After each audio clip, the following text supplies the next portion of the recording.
அமெரிக்காவில் ஒரு வீடை பாருங்கள், கட்டுற வீடை காமிக்கிறவங்களுக்கு. இங்கே பாருங்கள், கட்டிக்கிட்டு இருக்காங்க பாருங்கள். கட்டி முடிச்சோன்னே எவ்வளோ அழகான வீடுங்களாக எடுத்து பாருங்கள். தெரியுதா உங்களுக்கு? இந்த வீடு வந்து ஃபுல்லும் மரத்தில் தாங்க மாடி வீடு கட்டுறாங்க. பயங்கர ஸ்ட்ராங்காக இருக்கும். ஆனால் நம்ம பல வருடங்களுக்கு அப்புறம் பார்த்தாலும் அப்படியே எதுவும் ஆகாமல் அவ்வளோ நல்லா இருக்குங்க இந்த வீடுங்கள்லாம். இங்கே பாருங்கள், நிறைய அப்படி தான் இந்த கட்டி ஓரளவு கட்டி முடித்த வீடு, இது கட்டிக்கிட்டு இருக்க வீடு, இதெல்லாம் கட்டி குடி வந்த வீடுங்க. இதில் நிறைய அமெரிக்கன்ஸோட இந்தியன்ஸும் இருக்காங்கங்க. இந்தியன்ஸ் வேறு நாட்டுக்காரங்களாம் இருக்காங்க.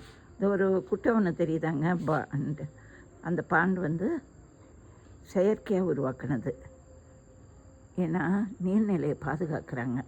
அப்படி அங்கங்கே சின்ன சின்ன குட்டைங்கள் இந்த வீடுகளுக்கு நடுவில் உருவாக்கியிருக்காங்க. இதை பாருங்கள், மரங்களை இதெல்லாம் காட்டு மரம் தாங்க. இந்த காட்டு மரங்கள்லாம் அழிக்க மாட்டாங்க. வீடுகளுக்கு இடையில் இந்த மாதிரி காட்டு மரங்கள் இருக்குது. நம்மனா யோசிப்போம், பயப்படுவோம், இதெல்லாம் அழிச்சிடணும்னு நினைப்போம். வீட்டுக்கு பக்கத்தில் இருக்கிறது சின்ன சின்ன மிருகங்கள் நடமாட்டம் இருக்கும், நிறைய அந்த மாதிரி சின்னது தான். ஆனால் மான்லாம் ராத்திரியில் ஓடும். ஆனால் எதுவும் அவங்கெல்லாம் பயப்பட மாட்டாங்க.